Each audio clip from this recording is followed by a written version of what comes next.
Ready? Prasanjit, ready? So this is a cataract with small people. The cataract is very soft.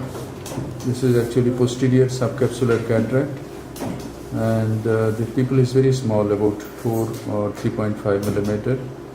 We're going to start the surgery. This is the main incision. It's a 2.8 millimeter steel keratome. The incision has been placed on the posterior aspect of the limbus, 3 clock hours away. This is a side port. And now I'm going to stain the capsule with trypan blue dye.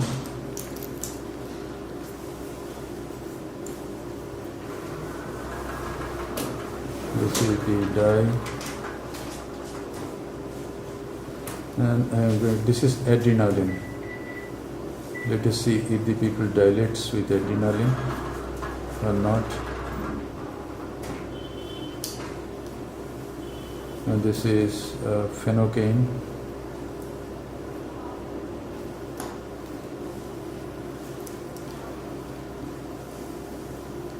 The size of the pupil is not enough for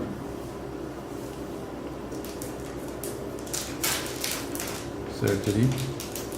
So we're going to use BX pupil expansion device in this case. BX ready for him. And the antechamber is underfilled. Some visco is injected underneath the iris to make some room for the flanges of the BX.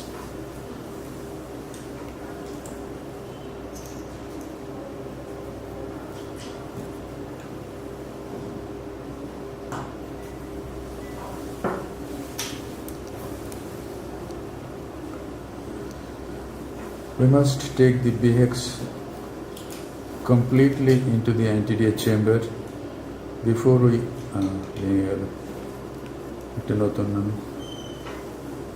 so we have to wait for BX.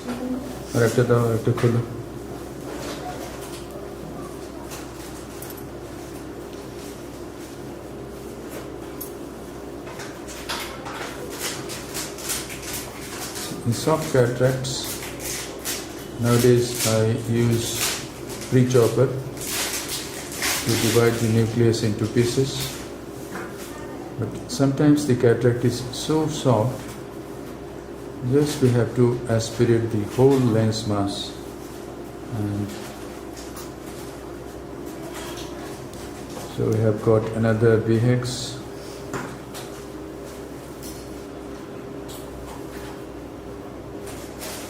Pull the middle tab.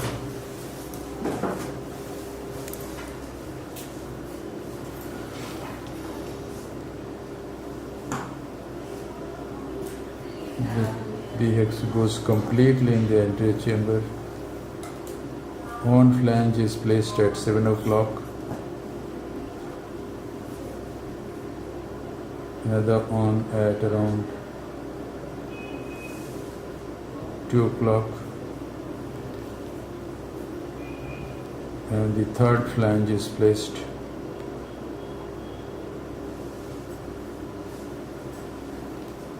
at around 10 o'clock.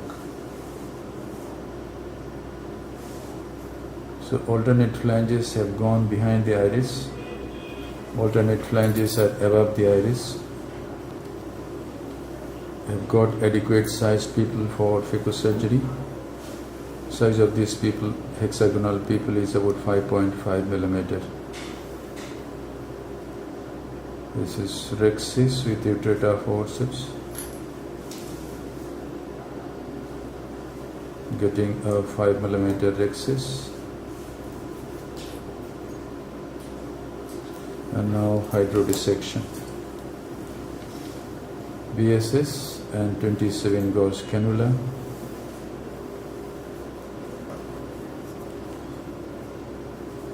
As soon as the fluid wave goes to the opposite equator, I stop irrigating visco. Now I am using pre-chopper for division of the nucleus into pieces.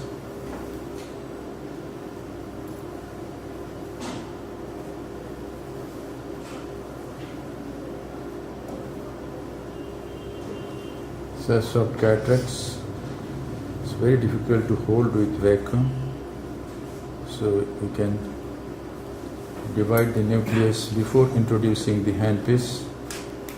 The nucleus has been divided into 3 pieces.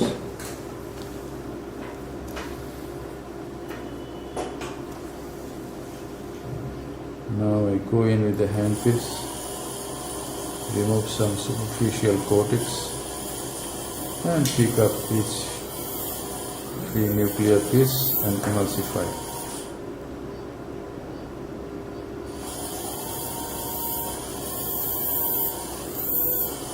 Whenever the piece goes near cornea, you must hold the piece and go again to iris level for its emulsification.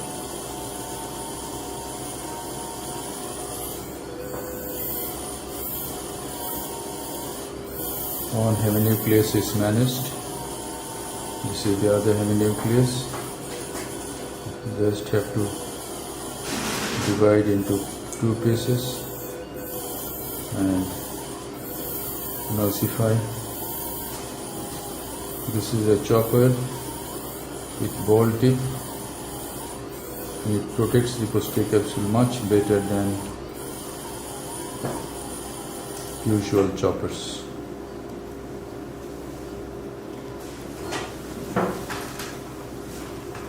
Now we have to remove the cortex. Here goes 23 goes Simcoe cannula.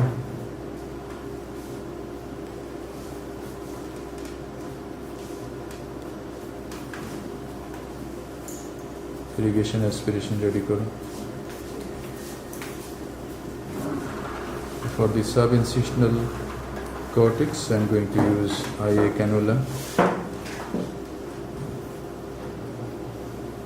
I'll go in, turn and place the irrigating cannula like this and lift the anterior wall of the main wound like this.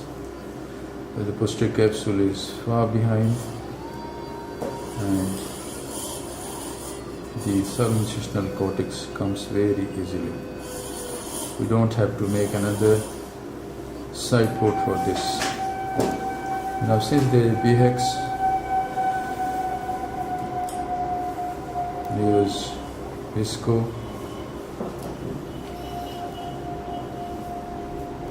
We're going to use a beautiful lens from Johnson & Johnson, sensor on, no financial interest.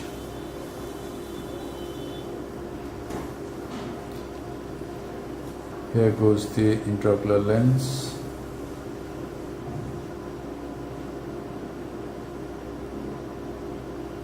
The trailing flange must not press over the BHEX. It should go directly in the capsular bag. It presses on the BHEX. The BHEX may go behind the lens and we have to cut the BHEX in that case.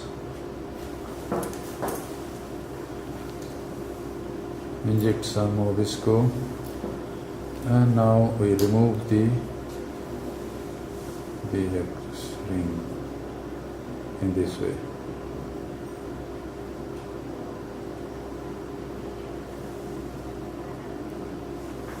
And now see the size of the pupil just come down and there is no sphincter damage. That's the beauty of BHEX ring. If we use iris hooks, we tend to pull it so much that there is sphincter tear, but with BHEX there is moderate dilatation of the pupil, equal tension all around, and there is very minimal or negligible sphincter tear. See the size of the pupil, it's round and central.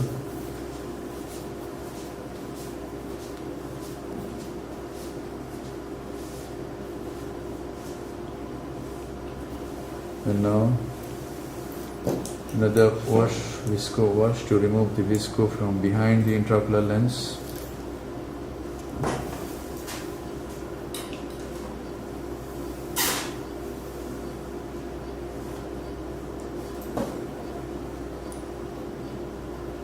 irrigation and aspiration for a few seconds.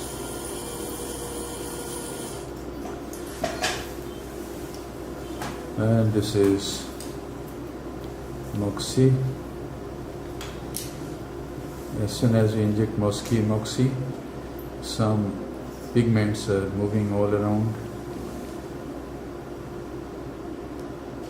So we need to give a final lavage to reduce the incidence of dust. This is the final lavage.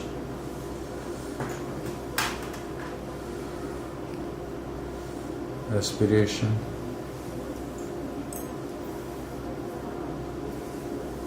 Come near the main wound. Form the antechamber nicely and complete the surgery. Thank you very much for your attention. Cut.